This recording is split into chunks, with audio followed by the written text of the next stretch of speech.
أشرقت نفسي بنور من فؤادي حينما رددت يا رب العباد. الحمد لله وحده والصلاة والسلام على من لا نبي بعده فأعوذ بالله من الشيطان الرجيم. بسم الله الرحمن الرحيم.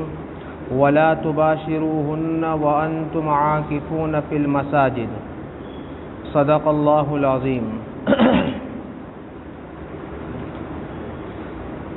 ابھی 2 دن شب قدر کا بیان ہوا ہے. آج اعتکاف کا بیان کیا جا رہا ہے. اعتکاف کس کو کہتے ہیں؟ اعتکاف کا کیا حکم ہے، کیا فضیلت ہے، اس کے کیا مسائل ہیں؟ تو اعتکاف کے لغوی معنی تو آتے ہیں ٹھہرنے کے اور توجہ کرنے کے.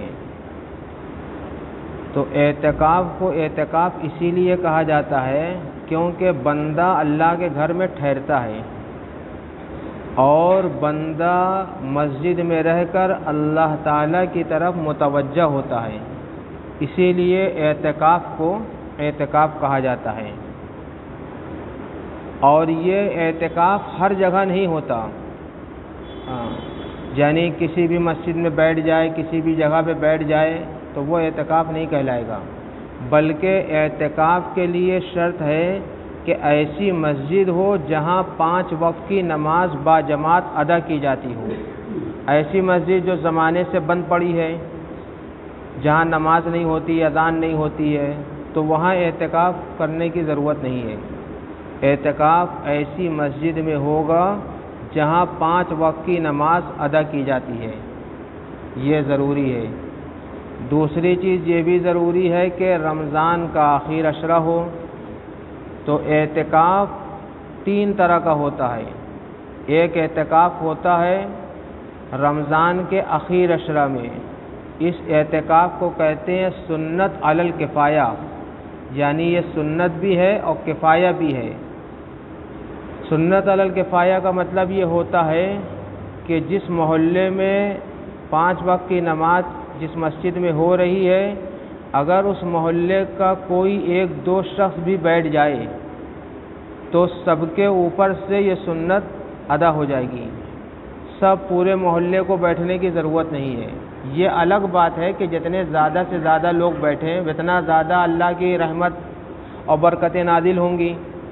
لیکن اگر ایک شخص بھی اگر محلے کی مسجد میں بیٹھ جاتا ہے تو باقی لوگوں پہ سے یہ سنت جو ہے ادا ہو جائے گی باقی لوگوں کی طرف سے. جیسے آپ نے سنا ہوگا کہ نماز جنازہ جو ہے یہ فرض علی الکفایہ ہے. اگر چند لوگ نماز جنازہ پڑھ لیں تو کوئی گناہگار نہیں ہوگا. کوئی بھی نماز جنازہ نہ پڑھے تو پھر سب گناہگار ہوں گے. ایسے ہی اگر کسی مسجد میں کوئی بھی اعتکاف نہ کرے تو سب محلے والے گناہگار ہوں گے، اور اگر کوئی ایک کر لے تو باقی لوگوں کو کوئی گناہ نہیں ہوگا. علی الکفایہ کا مطلب یہی ہوتا ہے کہ چند لوگوں کے کرنے سے باقی لوگوں کو کافی ہو جائے. اب دیکھیے حضرت رسول پاک صلی اللہ علیہ وسلم نے جو اعتکاف فرمایا ہے وہ 1 مہینے کا بھی فرمایا ہے اور 20 دن کا بھی فرمایا ہے، لیکن جو سنت ہے وہ 10 دن کی ہے. آپ نے زیادہ تر 10 دن کا اعتکاف کیا ہے. حدیث پاک میں آتا ہے، پہلے 1 مہینے والی روایت سنا دیں کہ حضرت ابو سعید خدری رضی اللہ تعالی عنہ سے مروی ہے کہ حضرت نبی اکرم صلی اللہ علیہ وسلم نے رمضان کے پہلے عشرہ میں اعتکاف کیا، پھر درمیانی عشرہ میں اعتکاف فرمایا، یعنی 20 دن ہو گئے. پھر آپ جس خیمے میں اعتکاف فرما رہے تھے اس ترکی خیمے سے آپ نے سر باہر نکال کر فرمایا، میں نے پہلے عشرہ میں لیلۃ القدر کی تلاش کے لیے اعتکاف کیا تھا، پھر ہم نے دوسرے عشرہ میں اعتکاف کیا، پھر کسی بتلانے والے نے مجھے بتلایا کہ لیلۃ القدر آخر عشرے میں ہوگی. اس سے مراد ہے اللہ کے کسی فرشتے نے آ کر بتایا. تو نبی پاک صلی اللہ علیہ وسلم 20 دن کا اعتکاف کر چکے تھے. اب آپ نے لوگوں سے اعلان کیا کہ جو لوگ 20 دن سے میرے ساتھ اعتکاف میں بیٹھے تھے وہ لوگ اپنا اعتکاف 10 دن کا اور بڑھا لیں۔ تو نبی پاک صلی اللہ علیہ وسلم نے بھی 10 دن کا اعتکاف بڑھایا اور صحابہ نے بھی آپ کے ساتھ بڑھایا۔ تو یہ اعتکاف آپ کا پہلا تھا اور آخری تھا جو آپ نے 1 مہینہ کیا۔ اس کے علاوہ نبی اکرم صلی اللہ علیہ وسلم کا جو معمول تھا وہ رمضان کے آخری عشرہ میں ہمیشہ اعتکاف فرمانے کا تھا 10 دن کا، اور یہی سنت ہے، بخاری شریف میں موجود ہے۔ لیکن ایک مرتبہ ایسا بھی ہوا کہ نبی پاک صلی اللہ علیہ وسلم کسی وجہ سے رمضان کے مہینے میں اعتکاف نہیں کر پائے تھے، تو آپ نے پھر جب اگلا سال آیا تو آپ نے 20 دن کا اعتکاف کیا۔ اور یہ بھی آتا ہے روایات میں کہ حضرت نبی اکرم صلی اللہ علیہ وسلم ہر سال ماہ رمضان میں 10 دن کا اعتکاف فرماتے تھے، لیکن اپنی زندگی کے آخری سال میں آپ نے 20 دن کا اعتکاف فرمایا۔ ہو سکتا ہے کہ وہ جو چھوٹ گیا تھا جب آپ 20 دن کے اعتکاف میں بیٹھے ہو وہی آپ کی زندگی کا آخری سال رہا ہو، تو 20 دن کا بہرحال ایک مرتبہ آپ نے اعتکاف فرمایا اور وہ آپ کی زندگی کا گویا آخری سال تھا۔ اب جو ہے امت کو بھی چاہیے کہ وہ اعتکاف میں اہتمام کرے۔ یہ جو آج کل رواج چلا ہے کہ ہماری مسجدیں معتکفین سے خالی رہنے لگی ہیں، یہ بڑے افسوس کی بات ہے۔ ہاں، لوگوں کو مسجدوں میں اعتکاف کرنا چاہیے، بہت سی مسجدیں خالی ہو جاتی ہیں۔ نبی پاک صلی اللہ علیہ وسلم نے فرمایا کہ جو شخص اعتکاف کرے گا اس کے درمیان اور جہنم کے درمیان 3 خندق کا فاصلہ ہوگا، اور ایک خندق اتنی بڑی ہوگی جتنا زمین و آسمان کے درمیان فاصلہ ہے۔ تو معلوم یہ ہوا کہ 10 دن کے اعتکاف میں ایک اعتکاف کرنے والا بندہ جہنم سے 30 خندق دور ہو جاتا ہے۔ 30 خندق دور ہونے کا مطلب یہ ہوا کہ جہنم میں جائے گا ہی نہیں۔ مفہوم یہ ہے، اگر وہ اعتکاف کے بعد کافر نہیں ہوتا، مشرک نہیں ہوتا، کوئی شرک و کفر جیسا گناہ نہیں کرتا ہے، اسی حال میں اسلام پہ مر جاتا ہے، تو 30 خندق کا فاصلہ ہوگا اس کے اور جہنم کے درمیان، یعنی جہنم میں جانے کی کوئی گنجائش نہیں ہوگی، جہنم سے وہ محفوظ ہو جائے گا۔ ایک ضعیف حدیث میں ہے کہ جو شخص اعتکاف کرتا ہے اس کو 2 حج اور 2 عمرے کا ثواب ملتا ہے، یعنی بیٹھے بیٹھائے عمرہ ہو جاتا ہے، اس کا حج ہو جاتا ہے، یعنی اس جیسا ثواب ملے گا۔ اور ایک حدیث پاک میں ہے کہ جو شخص اعتکاف کرتا ہے وہ گناہوں سے محفوظ رہتا ہے۔ ظاہر سی بات ہے، جو مسجد میں آ جائے گا وہ گناہ کیسے کرے گا؟ یہ جماعت والے بیچارے جو محنت کر کے مسجد میں لے جاتے ہیں وہ اسی لیے تو لے جاتے ہیں کہ اپنے گھر سے نکل کر جب مسجد میں آ جائے گا تو 3 دن کے لیے آئے، چاہے 10 دن کے لیے آئے، چاہے 40 دن کے لیے آئے، کم سے کم اتنے دن وہ بہت سے گناہوں سے کیا رہے گا؟ محفوظ رہے گا۔ تو جو لوگ 10 دن کا اعتکاف کریں گے، نبی پاک صلی اللہ علیہ وسلم فرماتے ہیں یعتکف الذنوب، وہ گناہوں سے کیا رہیں گے؟ محفوظ رہیں گے۔ یہ ایک بہت بڑا فائدہ ہے۔ اور حدیث پاک میں آتا ہے کہ جب آخری عشرہ آتا تھا تو نبی اکرم صلی اللہ علیہ وسلم شد مئزرہ واحیا لیلہ وایقظ اہلہ، کہ وہ اپنی تہبند کو مضبوط باندھ لیتے تھے۔ اپنی تہبند کو مضبوط باندھنے کا 2 مطلب ہے۔ ایک مطلب تو یہ ہے کہ وہ اپنی بیویوں سے ملاقات نہیں کرتے تھے، اور دوسرا مطلب یہ ہے کہ رات بھر جاگ کر اللہ کی عبادت کرتے تھے کثرت سے۔ جیسے کہتے ہیں نا کہ اس نے فلاں کام کے لیے آستین چڑھا لیا، تو فلاں کام کے لیے آستین چڑھا لیا کا مطلب یہ ہے کہ اس نے طے کر لیا ہے کہ فلاں کام کر کے رہیں گے۔ تو آپ اپنی لونگی کس لیتے تھے، اس کا مطلب یہ ہے کہ اب اللہ کی عبادت میں ہر دم مشغول رہیں گے، یہ مطلب ہے۔ اور آپ ان راتوں کو جاگا کرتے تھے، وَأَحْيَا لَيْلَهُ، اور ساتھ میں اپنے اہل و عیال کو بھی بیدار کرتے تھے، یعنی اس کی ترغیب دیتے تھے کہ تم لوگ بھی تھوڑی رات جاگ جاؤ۔ تو معلوم یہ ہوا کہ اس رات کی اہمیت ہے، اسی وجہ سے نبی پاک صلی اللہ علیہ وسلم یہ کیا کرتے تھے۔ اور یہ اعتکاف جو ہے بندے اور اللہ کے درمیان محبت کو بڑھاتا ہے، اللہ تعالیٰ کا قرب حاصل ہوتا ہے اس سے۔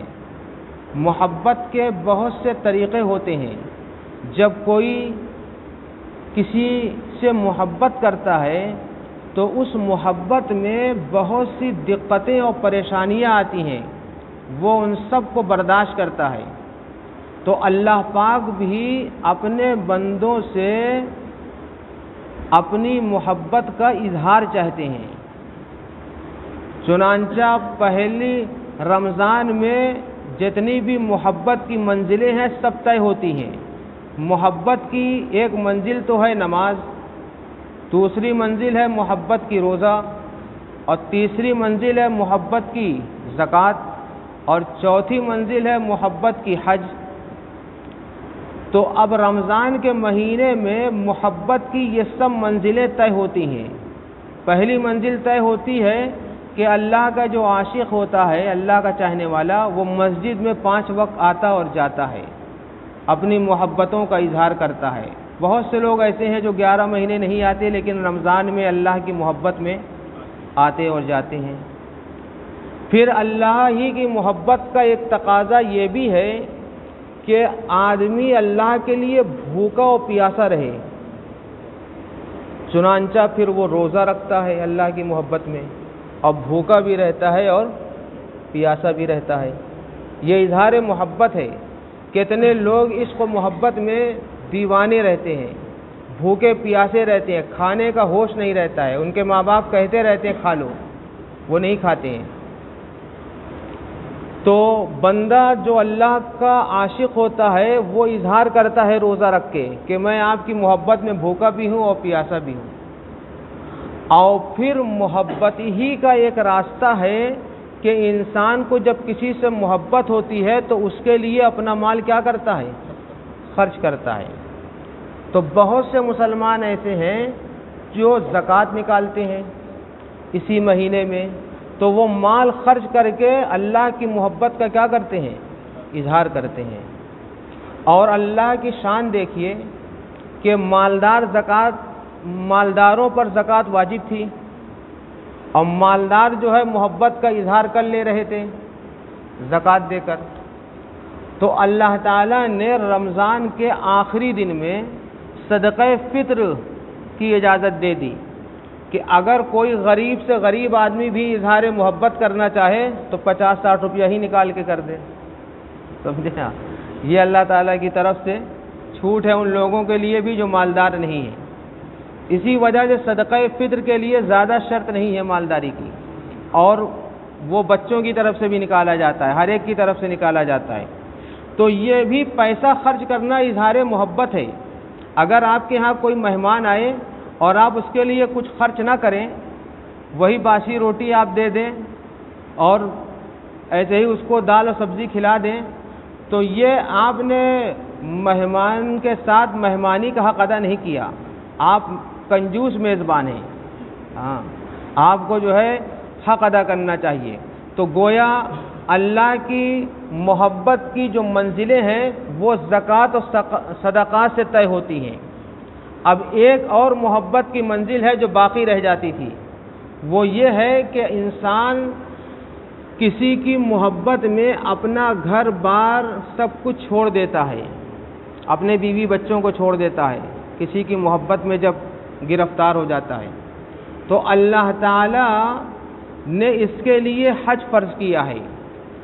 لوگ اپنے وطن کو چھوڑ کر، اپنے شہر کو چھوڑ کر، اپنے بیوی بچوں کو چھوڑ کر اللہ کی محبت میں کہاں چلے جاتے ہیں؟ حج کرنے۔ اب رمضان میں حج تو نہیں ہو سکتا ہے، تو اللہ نے فرمایا کہ کچھ لوگ قربانی دیں، اپنے بیوی بچوں کو چھوڑ کے 10 دن کہاں پڑے رہیں؟ مسجد میں پڑے رہیں۔ ہاں، تو یعنی محبت کی یہ منزل بھی طے کرائی اللہ نے رمضان میں اعتکاف کے ذریعے۔ اللہ تعالیٰ نے محبت کی یہ منزل بھی طے کرائی کہ بندہ اپنے بیوی بچوں کو چھوڑ کر آگے پڑ جائے۔ پھر اللہ کا کروڑوں احسان ہے ان بندوں پر، کروڑوں احسان ہے کہ یہ فرمایا کہ محلے سے ایک دو بھی ہو جائیں گے تو ہم سمجھیں گے سب نے اپنی جان نشاور کی اللہ کو۔ یہ بھی احسان ہے خدا کا بہت بڑا، سب کے اوپر پابندی نہیں لگائی تراویح کی طرح کہ سب آؤ، یہ اللہ تعالیٰ کا احسان ہے۔ تو بہرحال یہ اعتکاف جو ہے بہت بڑی چیز ہے، یہ اللہ تعالیٰ کا ایک دستور ہے، ایک قاعدہ ہے کہ اللہ تعالیٰ اپنے سے قریب انہی لوگوں کو کرتے ہیں جو اللہ کے نام پر قربانی دیتا ہے۔ دنیا میں سب سے زیادہ اللہ کے قریب کون ہوئے؟ حضرت محمد الرسول اللہ صلی اللہ علیہ وسلم۔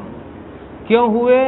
اس لیے کہ سب سے زیادہ قربانی اللہ کے پیغمبر حضرت رسول پاک صلی اللہ علیہ وسلم نے دی ہے۔ آپ کی دو بیٹیوں کو طلاق ہو گیا، ابو لہب نے اپنے بیٹے عتبہ اور عتیبہ سے کہا کہ ہم اس وقت تک کچھ کھائے اور پئیں گے نہیں جب تک کہ تم محمد صلی اللہ علیہ وسلم کی دونوں بیٹیوں کو طلاق نہ دے دو۔ اس نے طلاق دے دیا، آپ صلی اللہ علیہ وسلم نے اس کو سہا، صبر کیا۔ آپ صلی اللہ علیہ وسلم طائف گئے، وہاں پہ لوگوں نے آپ سے بات نہیں کی، آپ نے اس کو سہا، صبر کیا۔ علماء نے لکھا ہے کہ جب آپ طائف گئے تو وہاں پہ لوگوں نے یہ کہا کہ ہم تم سے بات نہیں کریں گے، اسی وقت اللہ تعالیٰ نے عرش پر یہ فیصلہ کیا کہ حضرت محمد صلی اللہ علیہ وسلم سے ہم بات کریں گے، معراج میں بلایا آپ کو۔ اور علماء نے لکھا ہے کہ نبی پاک صلی اللہ علیہ وسلم کو 3 سال شعب ابی طالب میں قید کر دیا گیا تھا، اور مکہ کے خانہ کعبہ کی دیوار پر یہ لکھ دیا گیا تھا کہ ان سے اور ان کے گھر والوں سے نہ کوئی بات کرے اور نہ کوئی ان سے خرید و فروخت کرے آپ صلی اللہ علیہ وسلم سے۔ آپ صلی اللہ علیہ وسلم نے 3 سال تک اس بائیکاٹ کو جھیلا، صبر کیا، کوئی معمولی بات نہیں ہے۔ کس طریقے سے حضرت خدیجہ، حضرت فاطمہ، حضرت رقیہ، حضرت زینب، حضرت ام کلثوم بھوکی رہا کرتی تھی۔ بعض صحابہ بھی اس میں قید تھے، وہ کہتے ہیں کہ رات کے اندھیرے میں جو کچھ بھی مل جاتا ہم لوگ اٹھا کے کھا لیتے تھے، اتنی بھوک رہتی تھی کہ اس بات کا احساس بھی کرنے کا موقع نہیں ملتا تھا کہ یہ کھانے کی چیز ہے بھی کہ نہیں ہے۔ ہاں، کھایا کھا لیا، کبھی منہ میں چمڑا چلا جاتا تھا، کبھی کوئی اور ٹکڑا چلا جاتا تھا۔ تو یہ نبی پاک صلی اللہ علیہ وسلم نے برداشت کیا۔ نبی پاک صلی اللہ علیہ وسلم کے چچا کا کلیجہ چبایا گیا، کلیجہ چبایا گیا، آپ نے برداشت کیا، کوئی معمولی بات ہے؟ تو اللہ کی محبت میں میرے نبی نے سب کچھ برداشت کیا۔ خود اس رمضان کے مہینے میں بدر واقع ہوا، خود اس رمضان کے مہینے میں مکہ کی جنگ ہوئی جس میں فتح یابی ہوئی۔ تو یہ سب بڑے بڑی مشقتوں کو نبی برداشت کر لیں اور اللہ کا تقرب حاصل کر لیں، اللہ کی مدد کو جو ہے کھینچ لیں۔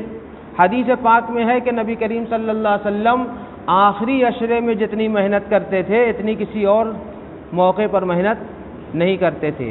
معلوم یہ ہوا کہ رمضان کا جو آخری عشرہ ہے یہ بڑی محنتوں والا ہے۔ اللہ محنتوں سے مراد اللہ کی عبادت، اللہ کی عبادت میں انسان کو چاہیے کہ سب کچھ جھونک دے، سب کچھ جھونک دے۔ اعتکاف کی شرط ہے، اعتکاف جو ہے کرنے کے لیے پہلی شرط مسلمان ہونا ہے۔ کوئی یہودی عیسائی اگر چاہے مسجد میں اعتکاف کرنا تو نہیں کر سکتا۔ اور دوسری شرط یہ ہے کہ عقل مند ہونا، یہ بہت ضروری ہے یاد کرنا کیوں؟ اس لیے کہ یہ وقت ایسا آ گیا ہے کہ محلے میں آدمی دیکھتا ہے کون کریک ہے، الٹر ہے، چلو اسی کو بیٹھا دو، سمجھے آپ؟ کم سے کم گھر والے بھی فری رہیں گے، محلے والے فری رہیں گے، فرشتے جھیلیں گے اپنا۔ تو عقل مند ہونا ضروری ہے، وہ عقل رکھتا ہو، ایسا بڈھا بھی نہ ہو جو سٹھیا گیا ہو، گھر والے کہیں چلو 10 دن آرام کرا جائے، کم سے کم جوان ہو، ہٹا کٹا ہو، سمجھدار ہو، بوڑھا بھی ہو تو عقل رکھتا ہو، علم رکھتا ہو۔ اور اگر علماء بیٹھے تو زیادہ اچھا ہے، کیونکہ علماء اپنے علم سے لوگوں کو فائدہ بھی پہنچائیں گے۔ تیسرے، جس شخص کو جو ہے اعتکاف میں بیٹھایا جائے وہ صاف ستھرا رہنے والا ہو، ہاں ملچ نہ ہو، مانگنے والا نہ ہو۔ کیوں؟ اس لیے کہ آپ دیکھیے، ایک بات سمجھیے، اعتکاف میں آپ جس کو بیٹھا رہے ہیں در حقیقت اپنا ایک نمائندہ چن کے آپ بھیج رہے ہیں اللہ کے پاس۔ بھائی سنت علی الکفایہ ہے نا، باقی لوگوں کی سنت ساقط ہو جائے گی، تو آپ گویا ایک آدمی کو چن کر بھیج رہے ہیں، اور پھر اس کا اکرام بھی کریں۔ اگر وہ غریب ہے تو اس کو ہدیہ تحائف دیں، اور ویسے بھی اس کو افطاری ہے، کھانا ہے، پہنچائیں۔ بھائی پورا محلہ اگر اعتکاف والوں کی 10 دن میں ایک دن بھی دعوت کر دے مل کر، تو اعتکاف والوں کو کتنا آرام ہو جائے گا، ہے کہ نہیں؟ اور پھر وہ دعا کرے گا آپ کے لیے۔ چوتھی شرط یہ ہے کہ 5 وقتہ نماز والی مسجد ہو، جو میں نے شروع میں بتایا تھا۔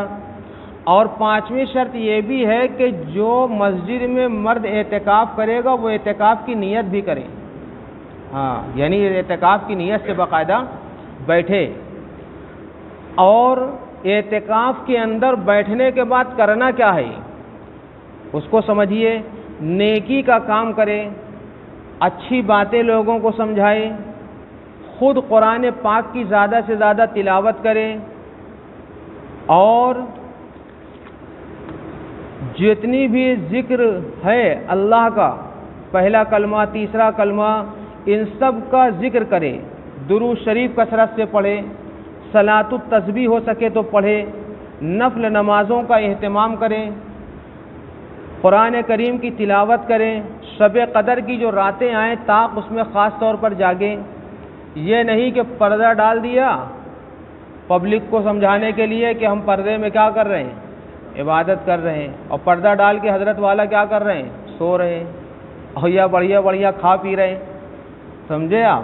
پردہ ہی نہ ڈالیے تاکہ کوئی کام ایسا نہ کرنا پڑے، ٹھیک ہے؟